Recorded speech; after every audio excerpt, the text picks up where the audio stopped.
দুর্নীতির অভিযোগে যুক্তরাজ্যের অর্থ নগর বিষয়ক মন্ত্রীর পদ থেকে পদত্যাগ করেছেন টিউলিপ সিদ্দিক এবং মঙ্গলবার যুক্তরাজ্যের বেশ কয়েকটি গণমাধ্যমে খবরটি নিশ্চিত করেছে। দর্শক, এই বিষয়ে আরও খবর নিয়ে লন্ডন থেকে আমাদের সাথে যুক্ত হচ্ছেন সহকর্মী আরিফ মাহফুজ। আরিফ, আমরা দর্শকদের যেমনটি জানাচ্ছিলাম যে যুক্তরাজ্যের অর্থ নগর মন্ত্রী পদ থেকে শেখ রেহানার মেয়ে টিউলিপ সিদ্দিকির পদত্যাগ ইতোমধ্যে হয়েছে। এর কারণ হিসেবে কি জানা গিয়েছে কিনা এবং এ বিষয়ে আর কি কি তথ্য রয়েছে আপনার কাছে, আমাদের বিস্তারিত জানাবেন। ধন্যবাদ।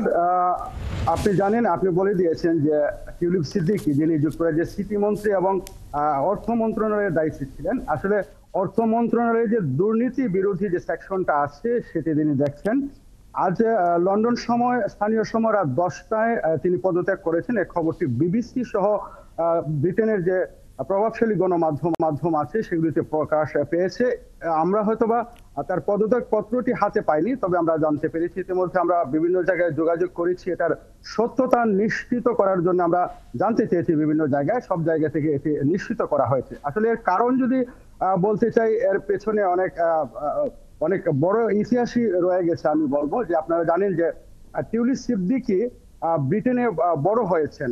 এখানে বড় হওয়ার পর কিন্তু তিনি রাজনীতিতে যোগ দিয়ে লেবারের রাজনীতির সাথে থেকে তিনি ভালো সুনাম কুড়িয়েছেন এবং একাধিকবার এখানকার সংসদ সদস্য, পার্লামেন্ট মেম্বার তিনি নির্বাচিত হয়েছেন।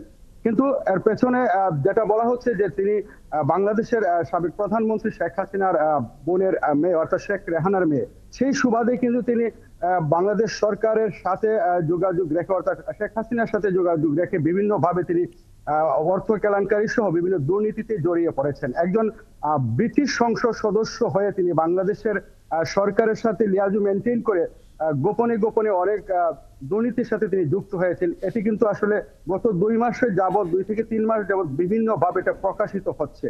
আমরা জানি যে ব্রিটেনের যে গণমাধ্যমগুলো আছে তারা একের পর এক তার দুর্নীতির খবরগুলো প্রচার করে যাচ্ছে। বিশেষ করে রূপপুর প্রজেক্টে যে 500 কোটি রাশিয়ার সাথে সংযুক্ত হয়ে যেটি তিনি করেছেন। এছাড়াও ব্রিটেনে তিনি একাধিকবার সমালোচিত হয়েছেন। তিনি একাধিক ফ্ল্যাট বাড়ি তিনি তার ক্ষমতার বলে, অর্থাৎ খালার ক্ষমতা ব্যবহার করে তিনি সেগুলি পেয়েছেন। অনেক সময় তিনি বলেছেন যে এগুলি গিফট পেয়েছেন, অর্থাৎ তাকে দেয়া হয়েছে।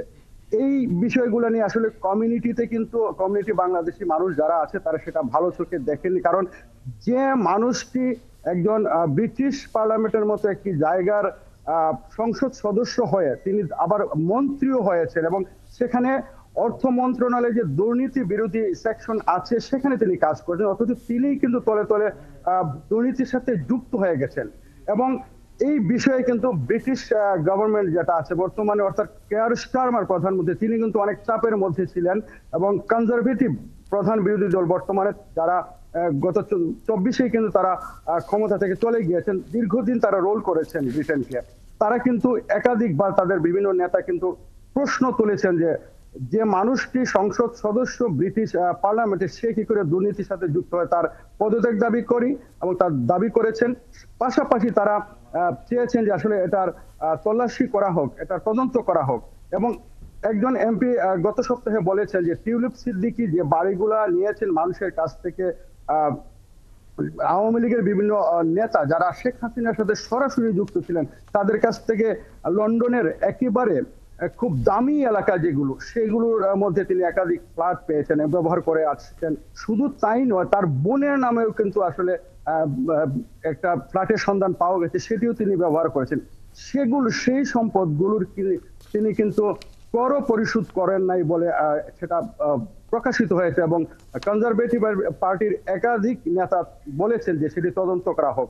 তো যে মানুষটি ব্রিটিশ পার্লামেন্ট গণতন্ত্রের একটি দেশে থেকে অর্থ মন্ত্রণালয়ের দুর্নীতি বিরোধী সেকশনে কাজ করছেন, মন্ত্রিত্ব দীর্ঘদিন যাবৎ চালিয়ে যাচ্ছেন, তিনি খালার যে পাওয়ার, রাজনৈতিক পাওয়ার ব্যবহার করে তিনি একাধিকভাবে জড়িয়ে পড়েছেন, সেটার সমালোচনা আসলে ব্রিটেনের মানুষ তথা যারা ফরওয়ার্ড মানুষ আছেন তারা কিন্তু আসলে ভালো চোখে এটা নেননি। সেটি এফেক্ট করছে আমাদের বাংলাদেশি যে নেক্সট জেনারেশন আছে কমিউনিটিতে, তারা কিন্তু বলছে যে আমরা এখানে বড় হচ্ছি, আমরা এখানে সততার সাথে, গণতন্ত্রের সাথে আমরা ভালোভাবে এখানে চলাফেরা করি, আমাদের দেশের বংশোদ্ভূত একজন মানুষ তিনি দুর্নীতির সাথে যুক্ত হয়ে এখানকার যারা কমিউনিটির মানুষ আছেন তাদের কিন্তু আসলে ভাবমূর্তি তিনি নষ্ট করতেন। সব মিলিয়ে বিভিন্ন চাপের মধ্যে ছিলেন টিউলিপকে নিয়ে ব্রিটিশ বর্তমান যে ক্ষমতায় আছে লেবার দলের প্রধানমন্ত্রী কেয়ার স্টারমার এবং অন্যান্য ক্যাবিনেট মন্ত্রী সহ পুরো দলটাই একটা সমালোচনার মধ্যে পড়ে গিয়েছিল,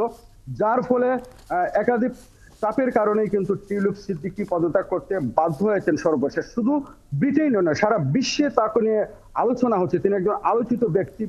তিনি কিভাবে দুর্নীতির সাথে জড়িত হন, কিভাবে তিনি 500 কোটি ডলারের মতো একটি প্রজেক্টের দুর্নীতি তিনি করেছেন, এবং ব্রিটেনে কিভাবে যেখানে অত্যন্ত দামি এলাকা, মিলিয়ন মিলিয়ন পাউন্ড একটি ফ্ল্যাটের দাম, সেখানে একজন মানুষ তাকে কিভাবে একাধিক বার ফ্ল্যাট গিফট করেন। শুধু তাই নয়, যে শেখ রেহানা টিউলিপ সিদ্দিকীর মা শেখ রেহানায় কিন্তু বিলাসবহুল একটি ফ্ল্যাট গিফট পেয়েছেন, সেটি সালমান এফ রহমানের ছেলের নামে আছে। সেই ফ্ল্যাটের সামনে আমি গত সপ্তাহে গিয়েছিলাম, যে অনেক ব্যয়বহুল একটা বিষয়। তো সব মিলে আমি বলতে চাই যে আসলে তার এই পদত্যাগের দাবিটি কিন্তু ব্রিটেনের জনসাধারণ সহ রাজনৈতিক ব্যক্তিত্ব যারা আছেন তারাও চেয়েছিলেন, যে এরকম একটা সমালোচিত মানুষ ব্রিটিশ পার্লামেন্টের মন্ত্রী থাকবে, সেটা হতে পারে না। আর এই চাপের কারণেই কিন্তু বাধ্য হয়েছে ব্রিটিশ গভর্নমেন্ট তাকে পদত্যাগ করেছে, এবং তিনি পদত্যাগ করেছেন। হয়তোবা পদত্যাগের কপি আমরা পাবো। আর আমি একটু আগে গিয়েছিলাম যে কমিউনিটির মানুষের আসলে রিয়াকশনটা কি। সবাই বলছেন যে আসলে তার আরো আগে পদত্যাগ করা উচিত ছিল, যদিও সবগুলো অভিযোগ তিনি বলছেন, তিনি অস্বীকার করছেন। তারপরও কমিউনিটির মানুষ সন্তুষ্ট নয়। তারা বলছেন যে তিনি কমিউনিটির বাংলাদেশিদের একেবারে যেটা ইমেজ ছিল, ভালো একটা ইমেজ, সেটা তিনি নষ্ট করে ফেলেছেন। আমাকে একজন গতকালকে বলেছেন যে তিনি ইংলিশ একটা কোম্পানিতে কাজ করেন। সেখানে তাকে প্রশ্ন করা হয়েছে যে তোমাদের দেশের মানুষ এখানে বড় হয়েছে, এখানকার কালচার যেটা আছে সেটা অ্যাডপ্ট করেছে, তারপরেও কিভাবে বাংলাদেশের দুর্নীতির মতো, অর্থাৎ শেখ হাসিনা সরকারের যে দুর্নীতিগুলো হয়েছে সারা বিশ্বই কিন্তু এখন অবগত আছেন, কিভাবে ব্রিটিশ আদর্শ থেকে বিচ্যুত হয়ে তিনি দুর্নীতির সাথে যুক্ত ছিলেন। তো আমরা হয়তোবা জানাবো পরবর্তী আপডেট। আমার কাছে ধন্যবাদ আপনাকে আমাদের সাথে যুক্ত থাকার জন্য। আমরা পরবর্তীতে আবার আপনার সাথে যুক্ত হয়ে এই বিষয়ে সর্বশেষ তথ্য দর্শকদের জানানোর চেষ্টা করব।